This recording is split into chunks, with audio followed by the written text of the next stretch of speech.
How you doing, Dave? Fine, fine. Well, I've just said it's been 2 years since you last came on the show. Now, there's obviously a lot of water under the bridge since then. Where have you been hiding? Well, it wasn't really a matter of choice, Mick. The album should have been out a year ago, March 1986. And in March 86, I got a dreadful sinus infection, which was not drug-related. And it cost me all my vocal ability, if there is supposed to be any there, and power and everything. I couldn't sing for 9 months of last year. Right. I had to go in for surgery. That's when I said to the members of the group that there was no guarantee after this surgery if I would get my voice back. So I suggested that they find, you know, another band or something, because I couldn't afford just to keep things going. But I mean, obviously, I've just been listening to some of the new album. You sound in great voice again. Thank you. Well, I think hopefully it's better than ever. All right, well, look, I want to talk to you about the new album and all the changes in the band that have been going on in a minute. First of all, let's have a look at the man in action. This is Whitesnake in one of our most requested ever videos. This is Love Ain't No Stranger. Stranger in a very popular video on this show. My guest today, Mr. David Coverdale. It's really strange, the very end part of that, when I'm taken away on the lorry, my child went, "They're taking my daddy away." Yeah, it's very... She watches the show, I believe. Yes, yeah, in Munich. Right, right. Now, I'm just watching that video myself. I felt just a bit nostalgic because that line-up there, when it first, Cozy Powell, Neil Murray, John Sykes, when it first got together, oh, it was great. Everybody was saying this has got to be the best Whitesnake line-up yet. Yes, indeed. What happened there? Just the attitudes changed. I mean, the whole important thing to remember is that when I came up with the concept of Whitesnake, it was just as a vehicle for good rock and roll songs. It's not the Monkees or Duran Duran. If somebody leaves, it's like a million broken hearts. It's a musical outfit. And that's it. If an attitude creeps in and a personality wants to change what I want to go for, and any negative % of attitude comes in, then it's not interesting to me anymore. Right. It's the flexibility of being able to work with some of the finest musicians in the business is always appealing to me. And everybody benefits. I'm not like Dick Tater, you know, Richard Tater.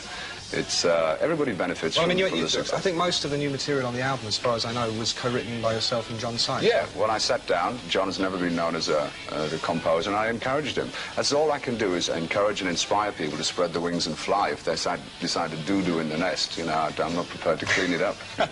Tell me about your new single, because already it's rocketed into the top 40 here in the UK. I hear it's doing very well in America, probably just about to break down the doors in Europe. Yes. But it's a very long choice of a single, isn't it? Well, I don't compromise. I don't write singles. You know, it's arranged, all of the album is arranged to give Whitesnake a whole new stage show. It's like a live But then you get the record company saying, David, don't be mad, you can't release 7-minute-long They can say whatever they want. You know, I'm a songwriter first, and the songs are all arranged to have legs to walk straight off the disc into the arenas, the concert halls. All right, good words. Let's have a look at the brand new single from Whitesnake. This is Still of the Night.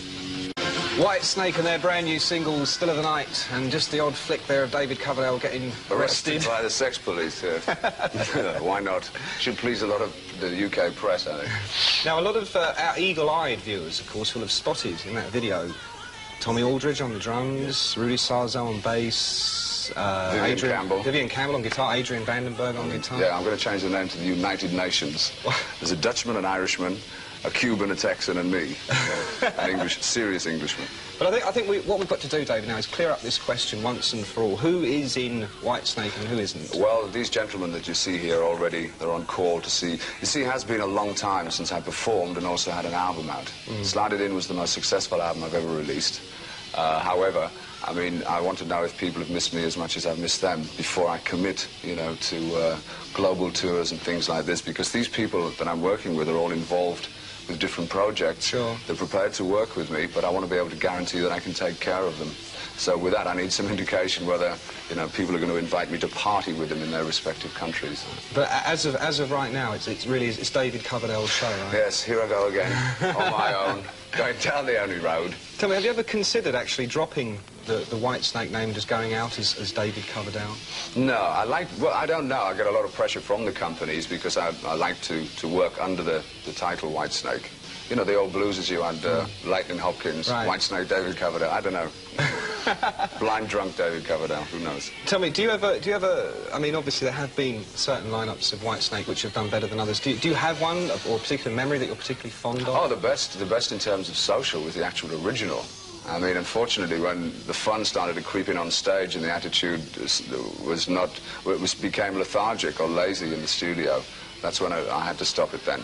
It's too important to me. My responsibility is to the audience who've supported the Whitesnake concept. All right, well, look, let's have a look at one of my particular favourite lineups of Whitesnake. This is from Castle Donington in 1983, and this is Full for Your Loving.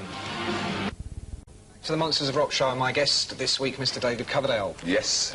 Now, David, just looking at Full for Your Loving brought back some funny memories, including one. Doesn't legend have it that that song was originally written by you for B.B. King? Yes, B.B., Blues Boy. What's the story there? Well, B.B. was working with the Crusaders at the time, like getting a lot lighter, funkier stuff.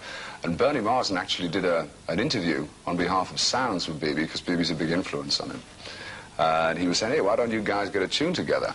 You know, so we got this thing together. When we did sort of the demo to send over to him, I was going, this is a bit good. We kept it. It was like instead of taking from the black man and, you know, and stealing it, like we didn't even give it.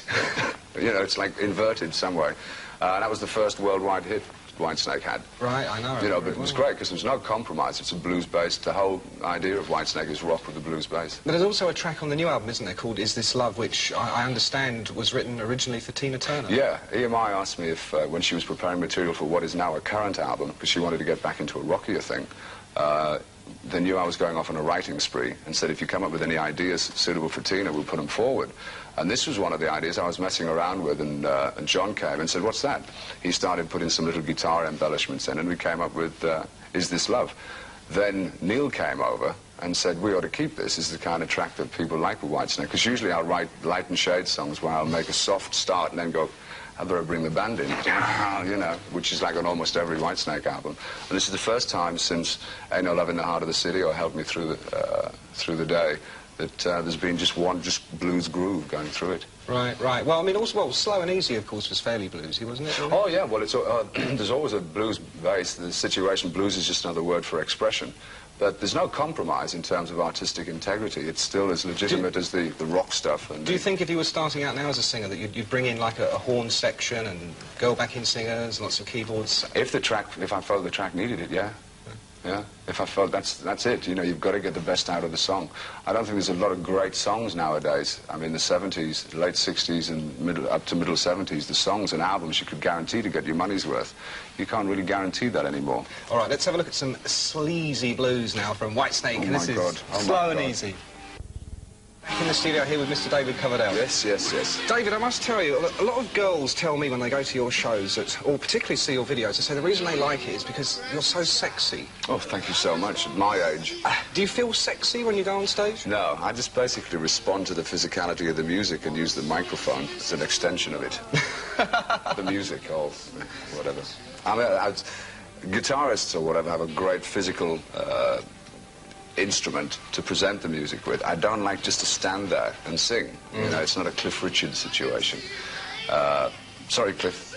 I like the physicality of rock and roll. It's great physical and emotional therapy.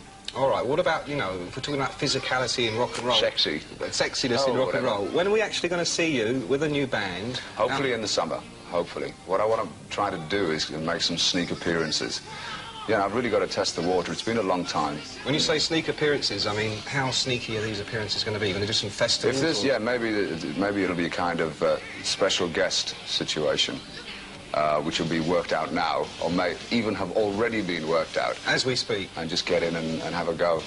You know, because I definitely, contrary to what a lot of people have been saying in the press, there's no way that I'm going to leave Europe unless they don't want to see me anymore. Right. Now, how do you, obviously, while you've been away, it's only been a couple of years. It's quite substantial.